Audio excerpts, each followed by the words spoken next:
Hi everyone. As you may know, the FPL game is about to go live fairly soon.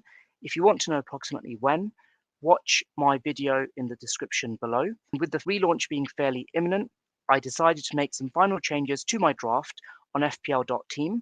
So let's get straight into it. That's where I left my draft off from the previous update.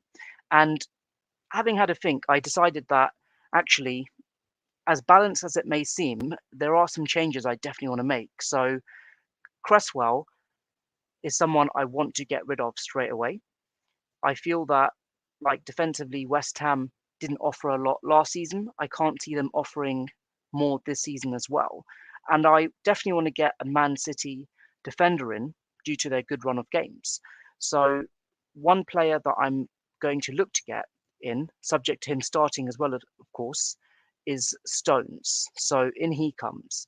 Now, there is a price difference between Stones and Cresswell of 0.5 million. So what that then leaves me is to unlock funds elsewhere.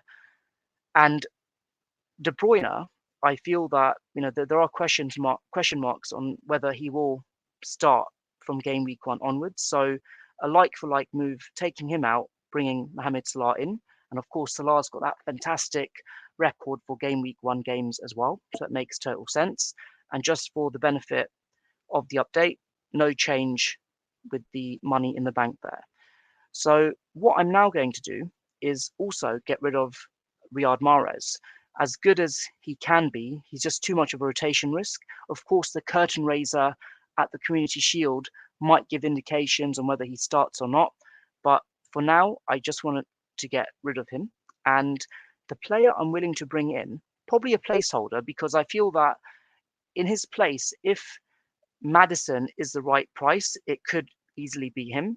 But the placeholder player I'm going to get is from West Ham because they have got a good run of games, and it will be Gerard Bowen at 7.5 million. So that makes sense to me right there, and that makes my cash in the bank exactly 0. And lastly, there is a change that I'm going to do, which isn't reflective on FPL.team right now, and it's more to do on positioning for Mbeumo. So on transfer market, although he's listed as a forward for the majority of last season, he actually wasn't playing as a quote unquote centre forward for Brentford. He was playing out on the right flank and also at times in a withdrawn role as well. So what I'm predicting is that Mbeumo will probably be reclassified as a midfielder for the 23-24 season.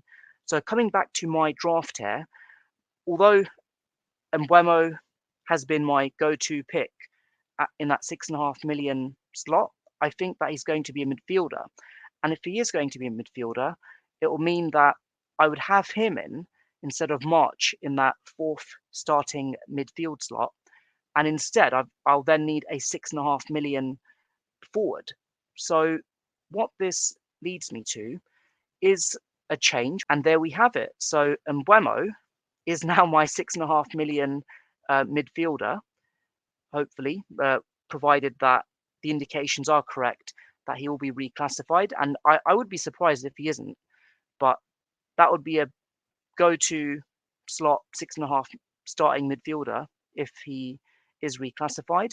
And I've decided to actually bring in Ferguson as my 6.5 million forward. Now, of course, there are other options for Brighton, but I feel that with Ferguson, he's offered a lot last season as well. His minutes might be managed still, but for the time being, I definitely want to get triple Brighton in my team. So Ferguson is my placeholder 6.5 million forward for the time being. So there you have it. Those are my final tweaks before the game goes live. And of course, I've been fairly confident on these prices. I think they might be out by 500,000 or 1 million at the very most. But in terms of this final draft, I feel it's very balanced.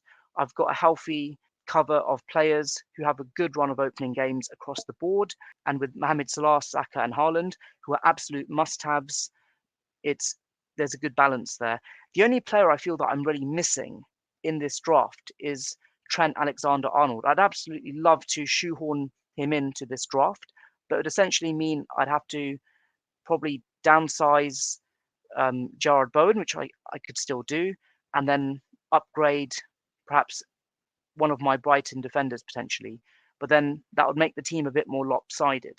So yeah, there you have it. That's my final draft before the game goes live, offering an interesting evolution from the first draft that I showed from a few weeks back. Let me know in the comments below what you think of this draft. And as always, if you can share, like, and subscribe, that would be greatly appreciated. Take care, everyone, and all the best.